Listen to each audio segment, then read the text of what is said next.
Shalom Bapak Ibu Saudara-saudara sekalian. Kita berjumpa kembali dalam acara Menerima hari ini. Kita akan belajar firman Tuhan.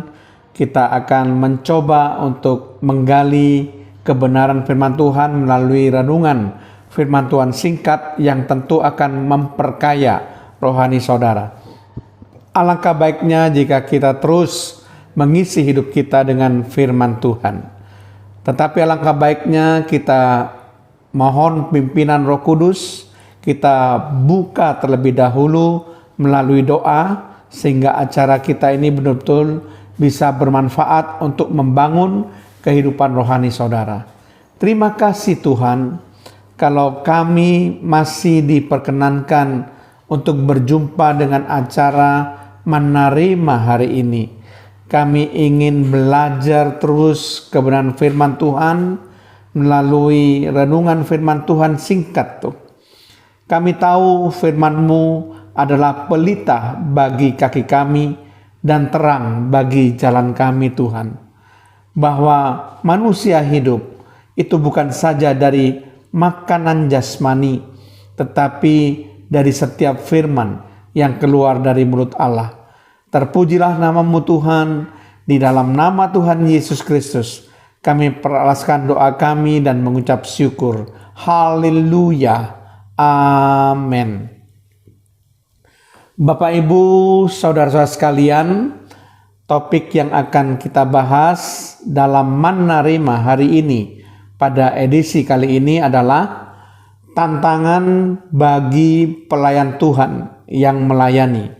Sekali lagi, topik yang akan kita bahas kali ini adalah tantangan bagi pelayan Tuhan yang melayani. Tentu dalam setiap pelayanan itu ada tantangan yang memang harus dihadapi. Ada berbagai macam buku yang menjelaskan mengenai tantangan pelayanan. Saya membaca sebuah buku yang baik sekali yang mencoba menjelaskan tantangan bagi pelayan Tuhan yang melayani dari 4 macam kitab. Ya, ada 4 ayat yang diambil dari 4 macam kitab yang merupakan tantangan bagi pelayan Tuhan yang melayani. Saya tertarik sekali untuk membagikan kepada saudara kira-kira apa tantangan bagi pelayan Tuhan yang melayani. Yang pertama diambil dari Galatia pasal yang kelima ayat 19 sampai 21. Nah, kalau kita membaca ayat ini, kita akan menemukan bahwa tantangan bagi pelayan Tuhan yang melayani itu berasal dari perbuatan daging. Apa saja tantangan itu? Yang pertama adalah percabulan. Yang kedua, kecemaran. Yang ketiga, hawa nafsu.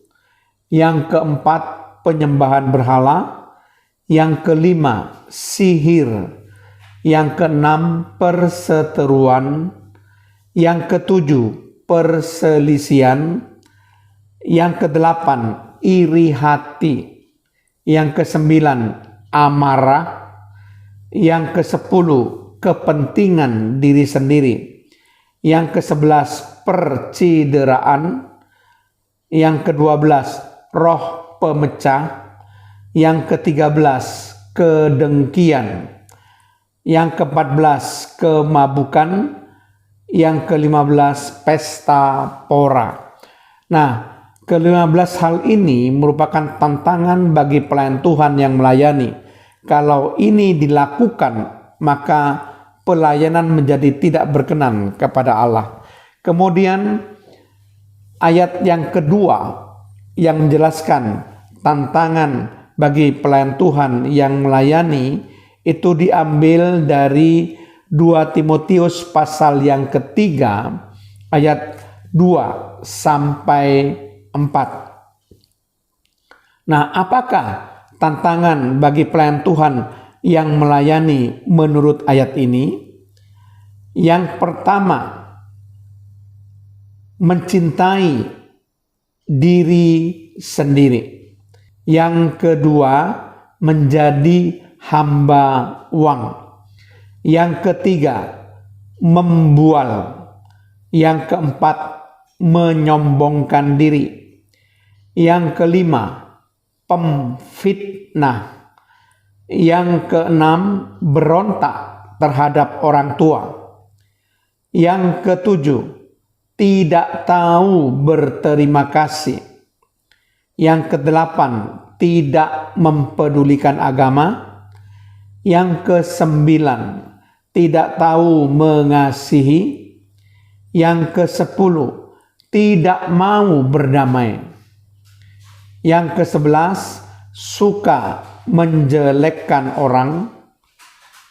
Yang ke-12, tidak dapat mengekang diri. Yang ke-13, garang. Yang ke-14, tidak suka yang baik.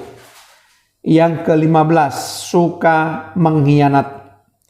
Yang ke-16, tidak berpikir panjang. Yang ke-17, berlagak tahu. Yang ke-18, lebih menuruti hawa nafsu daripada menuruti Allah.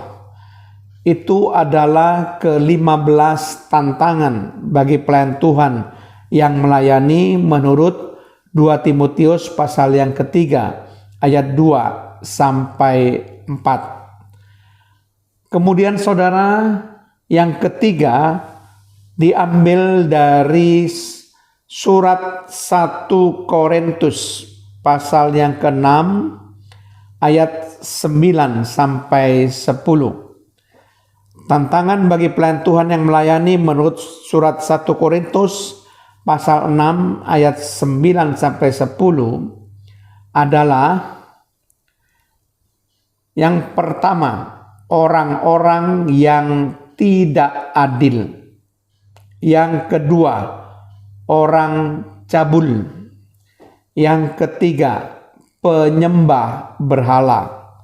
Yang keempat, orang berzina. Yang kelima, banci. Yang keenam, orang pemburit. Yang ketujuh, pencuri. Yang kedelapan, orang kikir. Yang kesembilan, pemabuk.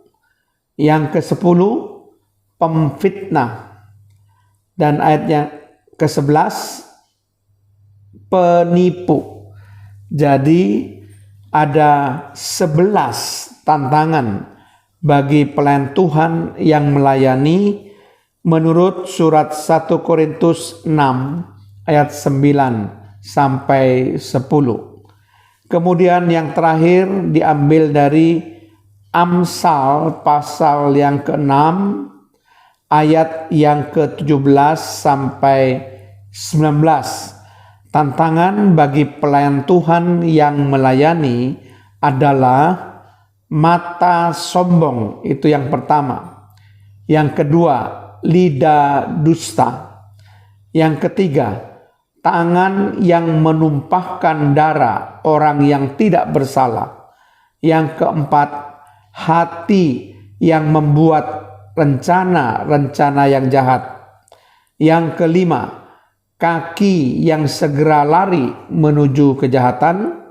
Yang keenam, seorang saksi dusta yang menyembur-nyemburkan kebohongan. Yang ketujuh, orang yang menimbulkan pertengkaran saudara. Itu adalah 7 tantangan bagi pelayan Tuhan yang melayani. Nah, saya sudah membagikan bahwa tantangan bagi pelayan Tuhan yang melayani yang diambil dari Galatia 5 ayat 19 sampai 21, 2 Timotius 3 ayat 2 sampai 4, 1 Korintus 6 ayat 9 sampai 10, dan Amsal 6 ayat 17 sampai 19. Segala hal yang disebutkan di dalam keempat macam kitab ini yang menjelaskan ayat-ayat tentang tantangan bagi pelayan Tuhan yang melayani, kalau dilakukan pasti akan menghambat pelayanan, yang akan membuat pelayanan kita tidak lagi berkenan kepada Tuhan. Kita mesti mewaspadai itu dan kita tidak melakukan itu. Amin. Terima kasih Tuhan kalau kami sudah membahas mengenai tantangan bagi pelayan Tuhan yang melayani, sehingga kami tidak melakukan semuanya itu, sehingga pelayan kami boleh berkenan kepada Tuhan. Terpujilah namamu Tuhan, di dalam nama Tuhan Yesus Kristus. Haleluya. Amin.